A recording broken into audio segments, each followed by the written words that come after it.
Hi అండి, hello అందరికీ నమస్తే ఫ్రెండ్స్. ఈరోజు వీడియో ఏంటంటే మామిడికాయ పులిహోర ఎలా చేసుకోవాలో చూపిస్తాను చూడండి ఫ్రెండ్స్. ఓకేనా? అదేవిధంగా ఒక రిక్వెస్ట్ ఏంటంటే ఎవరైనా మన ఛానల్ని ఫస్ట్ టైం చూస్తున్నట్లయితే కింద రెడ్ కలర్లో సబ్స్క్రైబ్ బటన్ ఉంటుంది, సబ్స్క్రైబ్ చేయండి. ఓకేనా ఫ్రెండ్స్? ఇప్పుడు మనం మామిడికాయ పులిహోరకి ముందుగా మనము మామిడికాయ తీసుకొని 2 మామిడికాయలు తీసుకున్నాను నేను ఇక్కడ. దానికి తొక్క తీసుకొని ఇదిగోండి ఈ విధంగా తురిమి పెట్టుకున్నాను అన్నమాట. ఓకేనా ఫ్రెండ్స్? మామిడికాయ తీసుకొని ఈ విధంగా తొక్క తీసుకొని తురుముకున్నానండి. అదేవిధంగా వచ్చేసి ఇప్పుడు మనం ఇదిగోండి చూపిస్తున్నాను కదా ఇక్కడ ఒక 2 ఎండుమిర్చి తీసుకోవాలి. ఒక 2 ఎండుమిర్చి తీసుకోవాలి. ఒక 3 పచ్చిమిర్చి తీసుకోవాలి. పచ్చిమిర్చికి ఇలాగ మధ్యలో ఘాట్లు పెట్టుకొని ఉంచుకోవాలండి. ఓకేనా ఫ్రెండ్స్? ఘాట్లు అయితే కంపల్సరీ పెట్టాలి పచ్చిమిర్చికి. ఇదే విధంగా ఒక 4-5 రెమ్మల కరివేపాకు కూడా తీసుకోండి. ఓకేనా? కరివేపాకు ఎక్కువ ఉంటే చాలా బాగుంటుంది పులిసన్నంలోకి. ఓకేనా? ఇదిగోండి ఒక 3 స్పూన్ల ఆయిల్ అనేది తీసుకున్నాను. ఇంకొక 2 స్పూన్లు కూడా తీసుకోవాలి, అది తర్వాత చూపిస్తాను. పసుపు, వేరుశనగపప్పు, ఇదిగోండి ఆవాలు, మినప్పప్పు, జీలకర్ర. ఓకేనా? ఆవాలు 1 స్పూను, జీలకర్ర 1 స్పూను తీసుకున్నాను. ఓకేనా ఫ్రెండ్స్? ఈ వీడియోని ఎక్కడ స్కిప్ చేయకుండా చూడండి, నీట్గా అర్థమవుతుంది. ఫస్ట్గా మనం వచ్చేసి ఇట్లాగా స్టవ్ ఆన్ చేసుకొని ఒక బాండలు పెట్టుకొని మనం తీసుకున్న ఆయిల్ మొత్తాన్ని వేసేయాలి ఒక్కసారి. మనం ఎందుకంటే ఇక్కడ 3 స్పూన్ల ఆయిల్ మాత్రమే తీసుకున్నాం కాబట్టి 3 స్పూన్ల ఆయిల్ మొత్తాన్ని వేసేద్దాం. ఓకేనా ఫ్రెండ్స్? కొంచెం ఆయిల్ హీట్ ఎక్కిన తర్వాత ఇదిగోండి మనం తీసుకున్న వేరుశనగపప్పు అనేది ఆయిల్లో వేసేసి నీట్గా ఫ్రై చేసుకుందామండి.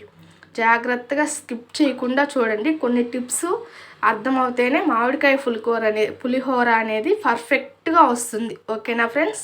స్కిప్ చేయకుండా చూడండి. ఇదిగోండి ఈ విధంగా ఫ్రై చేసుకుంటూ ఉండాలి.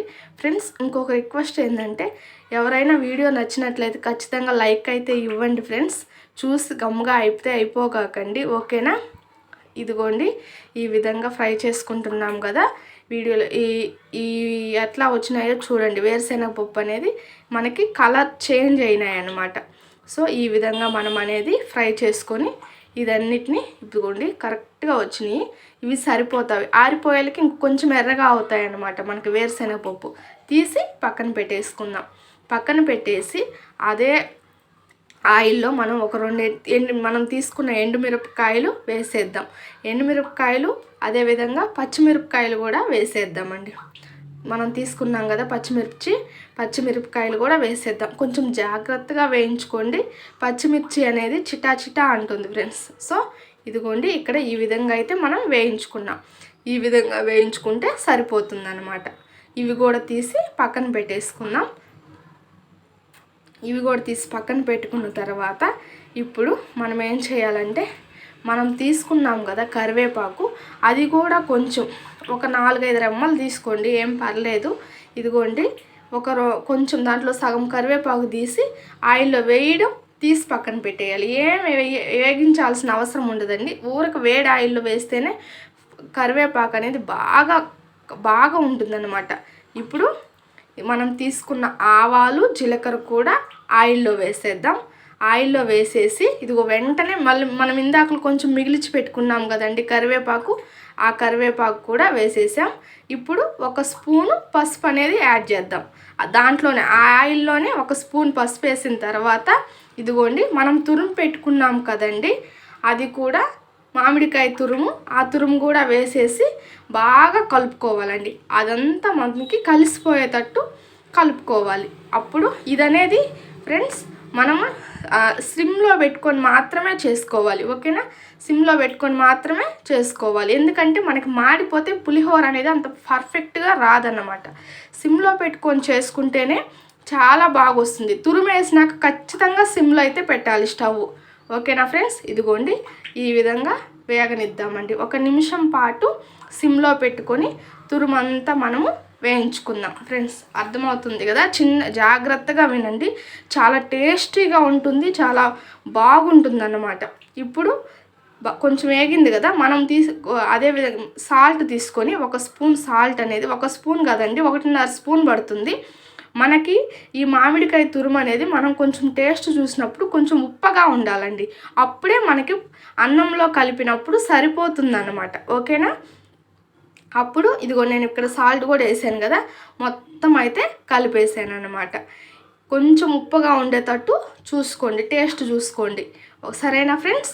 ఇప్పుడు కొంచెం అట్లా వేగిన తర్వాత ఇక్కడైతే మనకి ఈ విధంగా రెడీ అయిపోయింది ఫ్రెండ్స్. ఇంకా మనకి వేగాల్సిన అవసరం అయితే లేదు. కరెక్ట్గా వచ్చింది. మీరు చూసినట్లయితే కరెక్ట్గా వచ్చింది. ఈ విధంగానే ఉండాలి. మరీ ఎక్కువ ఫ్రై అయిపోయిందంటే అసలు మనకు అన్నానికి పట్టదు, టేస్ట్ ఉండదు, టేస్ట్ మళ్ళీ మారిపోతుంది అనమాట. మామిడికాయ పులిహోరకు వచ్చి సేమ్ ఇదే విధంగా ఉండాలి. ఓకేనా? ఇప్పుడు ఇదంతా తీసి మనం పక్కన పెట్టేసుకుంటున్నాం కదా. ఇదంతా తీసి పక్కన పెట్టుకున్న తర్వాత ఇప్పుడు మళ్ళీ మనం ఏం చేయాలంటే ఆ పెనం అలాగే ఉండిచ్చి ఒక 2 స్పూన్ల ఆయిల్, మళ్ళీ ఒక 2 స్పూన్ల ఆయిల్ వేసేసి, ఇదిగోండి 2 స్పూన్ల ఆయిల్ వేడెక్కింది కదా, వేడెక్కిన తర్వాత ఒక చిన్న 1/2 టీ స్పూన్ పసుపు అండి, 1/2 టీ స్పూన్ పసుపు అనేది మనం యాడ్ చేద్దాం. ఓకేనా ఫ్రెండ్స్? 1/2 టీ స్పూన్ పసుపు యాడ్ చేస్తామంటే మనకి మంచి కలర్ వస్తుందన్నమాట. సో దీన్ని పసుపునేం వేయించక్కర్లేదు కదా, ఊరక మనకి వేడి ఆయిల్లో వేస్తేనే సరిపోతుందన్నమాట, మాడిపోకుండా ఉంటుంది. ఇప్పుడు మనం ఏం చేయాలంటే మనం తీసి పెట్టుకున్నాం కదండి తురుము, స్టవ్ స్లిమ్లోనే పెట్టుకోవాలండి. తీసి పెట్టుకున్న తురుము కూడా దీంట్లో వేసేసాం కదా, వేసేసి ఇప్పుడు మనం స్టవ్ ఆఫ్ చేసుకుందాం. ఇంకా మనకు అసలు ఏం ఉడకాల్సిన పనే లేదండి. స్టవ్ ఆఫ్ చేసుకున్నాం కదా, స్టవ్ ఆపేసుకొని ఈ తురుము అంతా దాంట్లో కలిసేలాగా చూసుకుందాం. మొత్తం కలుపుకొని ఇదిగోండి మనం తీసుకున్నాం కదా అన్నీ, ప్రతి ఒక్కటి వేయించి పెట్టుకొని ఉన్నాం కదా, కరివేపాకు, పచ్చిమిర్చి, ఎండుమిర్చి అన్నీ ఉన్నాయి. పచ్చిమిర్చి వరకు పక్కన తీసి పెట్టుకోండి, ఎందుకంటే మనం కలిసేటప్పుడు నలిగిపోతాయి కాబట్టి పక్కన పెట్టేసుకొని మనం వేయించి పెట్టుకున్న వేరుశనగ పప్పు కూడా మనం తీసుకున్న రైస్లోకి వేసేద్దాం. రైస్ కొంచెం వేడిగా ఉండేటట్టు చూసుకోండి, మరీ ఎక్కువ వేడి కాదండి, లైట్గా వేడిగా ఉండాలి. అప్పుడే మనకి ఇది మామిడికాయ పులిహోర కాబట్టి కొంచెం రైస్ కలవడానికి కొంచెం బాగుంటుంది, ఈజీగా ఉంటుంది అనమాట. ఓకేనా ఫ్రెండ్స్? రైస్ అనేది మనకు పొడి పొడిగా ఉండాలి. ఇక్కడ నేను చూపిస్తున్నాను కదా, ఆ విధంగా ఉండాలి.